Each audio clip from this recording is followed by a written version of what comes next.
Sent 124 job applications, got 3 auto rejections, and a polite little "we'll keep your resume on file" email. No interview, no human contact, no closure. Is it just me, or is the job market broken? You spend hours tailoring every resume, researching companies like you're prepping for a TED Talk. And in return, crickets. Not even a thanks, but no thanks.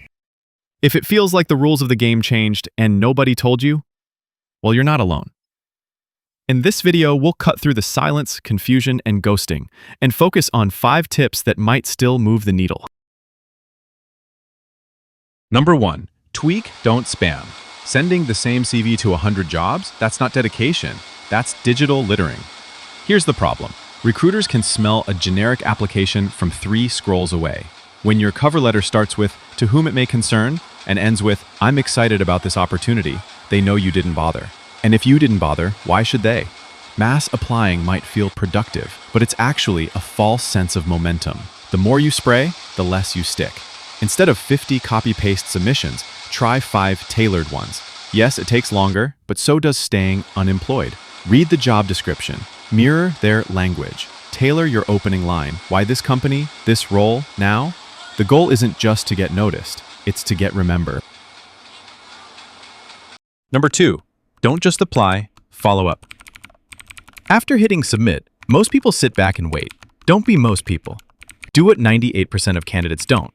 Find someone, anyone, inside the company and send a short, thoughtful message. It could be a hiring manager, a potential teammate, or even someone in HR. Sample message. Hi, I saw the listing for job title and have applied, but I'm also reaching out because I admire the work your team is doing in specific project or area. Would love to connect, regardless of how the hiring goes. Why does this matter? Because your resume is buried in an applicant tracking system, a digital black hole where great candidates disappear. Following up humanizes you. It shows initiative, curiosity, and actual interest, not just desperation.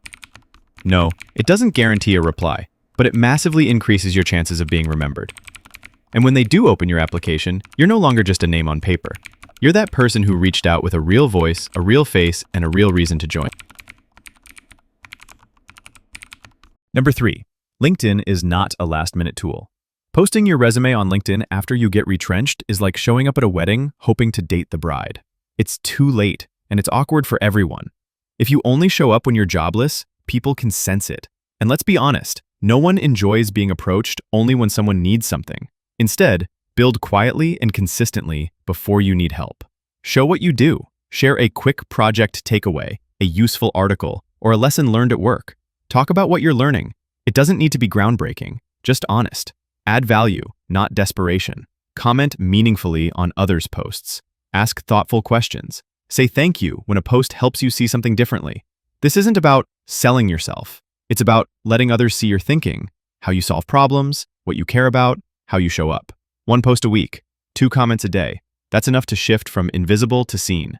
Because when someone Googles your name, and they will, LinkedIn is often the first thing they'll find. Make sure it says more than just open to work. Let it say, here's how I think, here's what I bring. Number 4, tap into your network. First, yes, I know, you hate networking, but here's the truth. Your next job probably won't come from a job portal. It'll come from a person. 80% of jobs are never advertised. They're passed on, passed down, or whispered over coffee. Text your ex-colleague. Ping that person who said, let's keep in touch. You're not asking for a job, you're asking for info, a temperature check, hey, what's out there? That's it.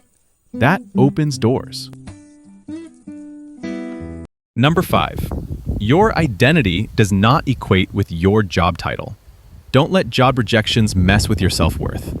You may be considering a job switch or currently unemployed, but you're not a failure. You're in transition. This phase doesn't define you, it refines you. Silence isn't insignificance. No reply doesn't mean no value. Redefine success. 1 connection, 1 post, 1 tailored application. Each one is a quiet win. Job searching isn't a productivity contest. It's a patience game, played in slow motion. On slow days, do what fills your cup. Update your resume or portfolio. Pick up a skill you've delayed. Reconnect with someone who knew you before job titles. Volunteer or help a friend. Remind yourself you still can. Go outside. The sun is free and more effective than any quote. Take care of your health, body, and mind. Need quick cash? Try gig work with daily pay. Here's the truth. Your worth hasn't shrunk. The system's just noisy, slow, and flooded. You're still showing up, and that counts, especially when it feels like no one's watching. So that's it. 5 things that still work when the job search feels broken. Customize your applications, follow up with intention, don't just rely on last-minute social media presence, tap into your network, and use your downtime to level up, not just scroll. Now, I'm curious, which one do you struggle with the most? Or better yet, what's actually worked for you? Drop your thoughts in the comments. Someone else might really need to hear it. If this video helped, like, subscribe, and share. See you in the next video.